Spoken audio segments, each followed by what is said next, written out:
Hey folks, I'm brownbear. Today's the third in a 10-part design commentary series on competitive StarCraft 2. If you missed the previous parts, I recommend you watch them before watching this video. For clarity's sake, anytime you hear the word StarCraft, I mean StarCraft 2. If I'm referencing Brood War, I'll just call it Brood War. Finally, I recommend that you watch this video from beginning to end.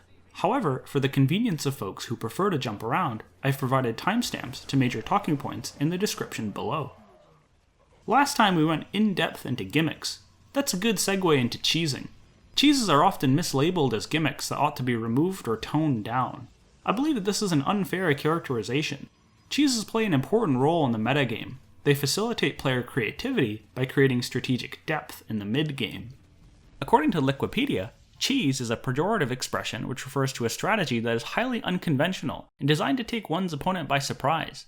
In general, cheese is hard to beat if not scouted, but easy to defeat if it is scouted. I like this definition because it separates out the pejorative aspect as its own piece. Cheese is used to describe tactics that are unfair, unfun, or simply annoying, descriptions that could be applied to almost anything. I don't subscribe to this negative point of view personally, so I emphasize the second half, an unconventional strategy that benefits from the surprise factor, usually an early game all-in, but not necessarily so. When I first came into the game, cheese took some getting used to. Back in Age of Empires, early game static defense was progressively buffed in order to tone down early game aggression. I cut my teeth climbing the ladder with Loki rushes, but the design direction eventually forced me to learn proper economic play. By the time I was training for the World Cyber Games, I didn't even bother learning how to defend rushes. The balance team had tuned them to be so weak that they could be beaten straight up with virtually no build order change. Here's an example from one of my games in group stages. I only needed to switch a single card in my build to hold this rush with ease. Aside from basking in the glory of my tournament victories, I bring up this game because it's a good example of what happens when cheese gets removed from an RTS. Without early game rushes, players can tech freely and don't play safely. In other words, there's only one viable opener, the greediest one. The lack of diversity in openers snowballs into a lack of diversity in the mid game. This snowball effect is important to discuss because it relates to why build orders matter. Usually, build orders make trade-offs. They sacrifice one thing to gain something else. Greedy builds trade off early game defense for economy, but if the game's design provides early game defense by default, then no sacrifice needs to be made. Sacrifices are important because they create variety in the mid game.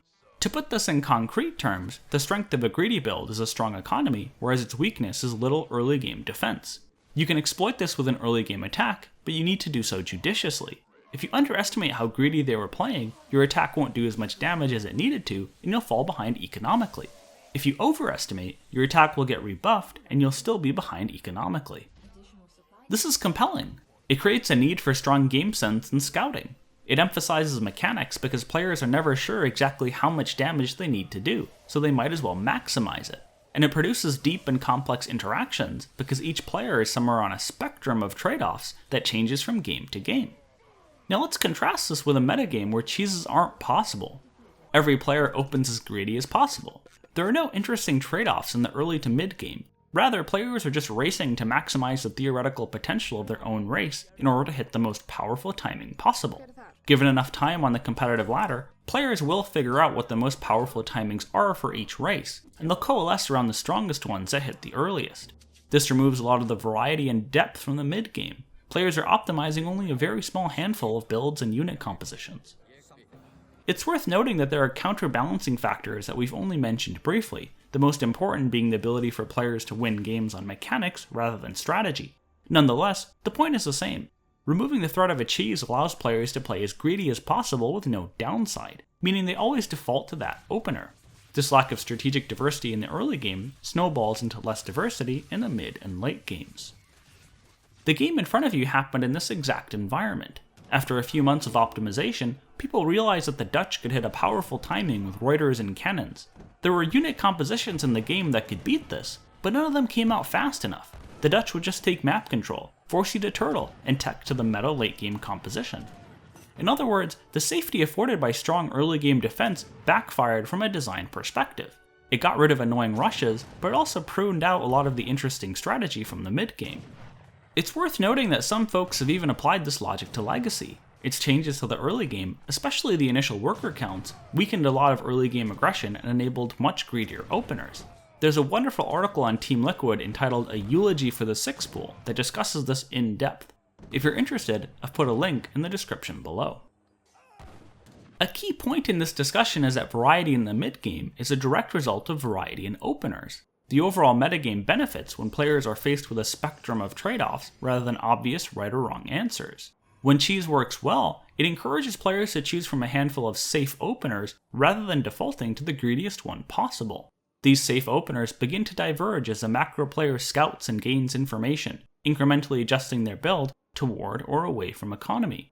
Ideally, this is made in conjunction with the player's own preferences. The player is both reacting and executing on a proactive plan rather than only doing one or the other. I mention this because you can't always draw a direct line from cheese to variety in openers. The above discussion characterizes cheese as a tool that has the potential to create a result. Cheese is not the result in and of itself, though you could make that argument separately if you wanted to. My point is that cheese doesn't always fulfill its positive potential. Sometimes it can actually make things worse. Three-rax Reaper in Terran vs. Terran and Terran vs. Zerg is a great example of cheese that didn't work well. From the launch of Legacy until the design change of the Cyclone, this strategy strongly influenced the two matchups, and not in a good way. Three-rax Reaper differed from other cheeses in three important ways.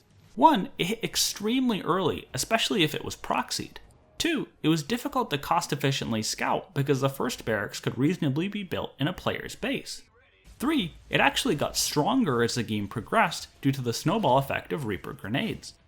In combination, these three factors strongly encouraged Terran and Zerg players to blind counter three-rax Reaper, in particular through the double gas factory first Reaper Hellion and pool first openers. As a result, this cheese narrowed rather than expanded the number of potential openers.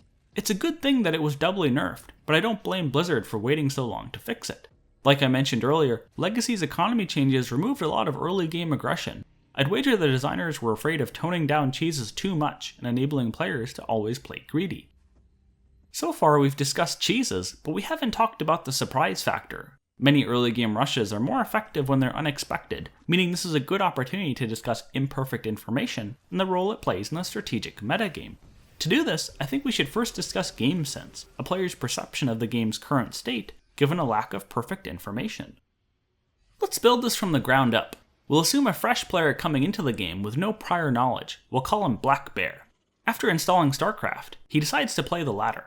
At this point, he literally knows nothing. The map name, his opponent's race, even his own race are just meaningless terms. I visualize a player's mental representation of the game as a circle. Each slice of the circle is a game state. At the beginning, brownbear's perception of the game contains the entire circle. The current state of the game could be TVZ on Larilat Crest, or PVZ on Dusk Towers. He's not sure which one. What's the difference between Dusk Towers and Larilat Crest? His understanding is limited to one fact. He's currently playing StarCraft 2.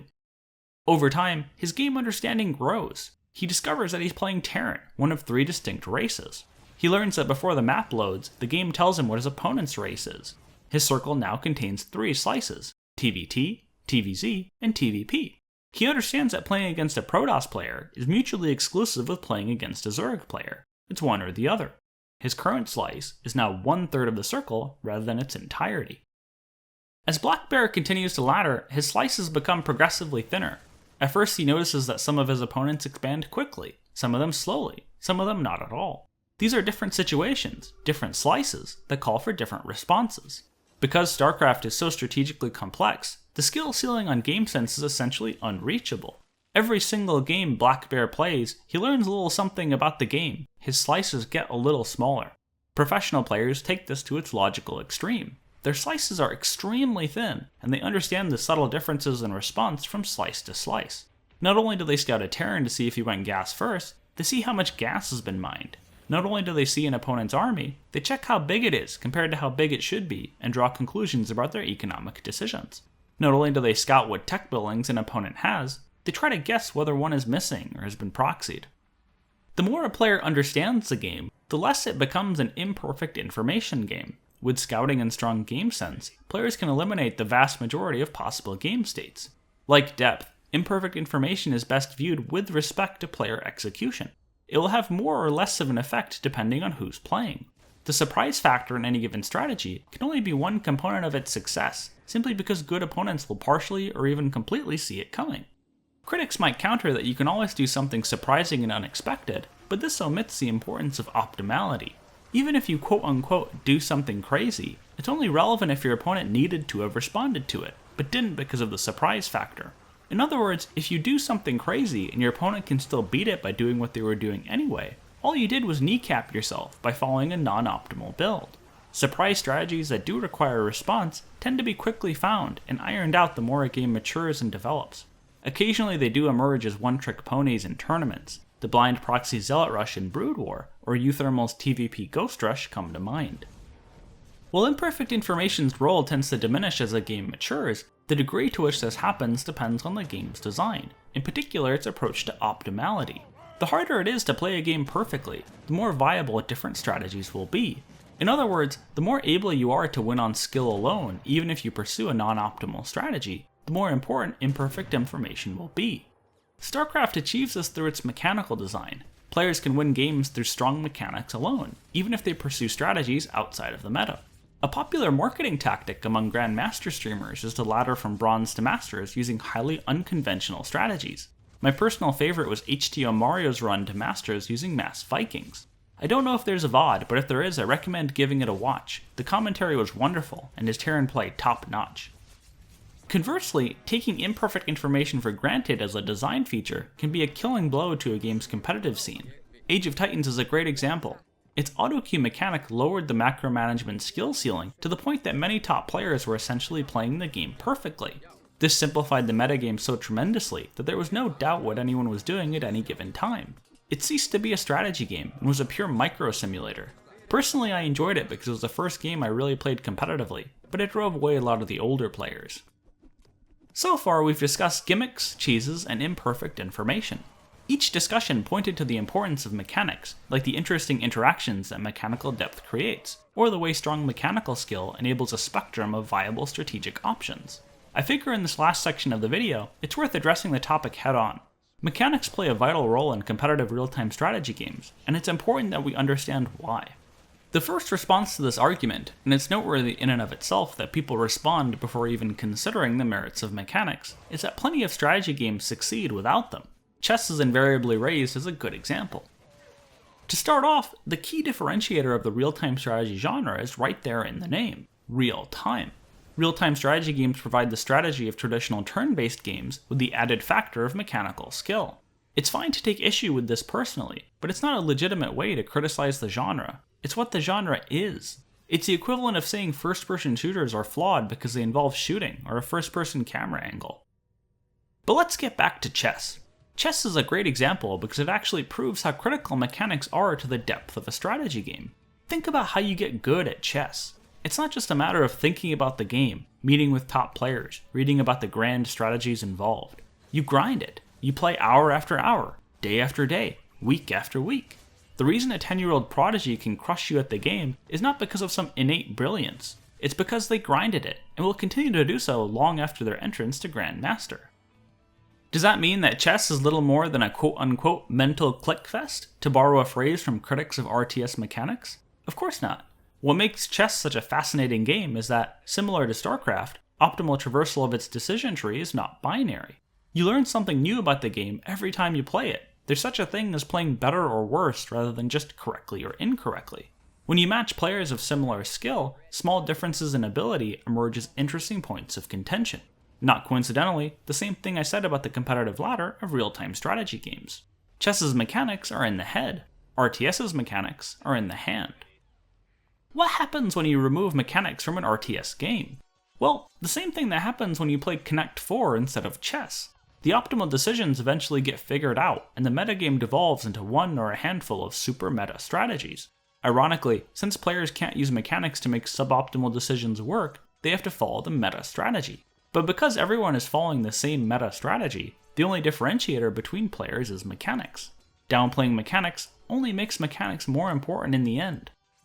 Numerous competitive RTS franchises streamlined their mechanics in an effort to appeal to mainstream consumers in the mid-2000s, and each faced the strategic hell that I just described. That includes Age of Empires, Dawn of War, and Command & Conquer. StarCraft II's emphasis on mechanics is not an accident, nor is it baggage inherited from Brood War. Wings of Liberty was developed at the same time that the mechanical simplification approach failed to catch on with the mainstream. It's also not a surprise that Blizzard stuck with this philosophy in StarCraft's expansions. The cooperative mode, introduced in Legacy, draws most of its value from mechanical execution. The content is exhausted fairly quickly, but the joy in execution remains for hours and hours and hours.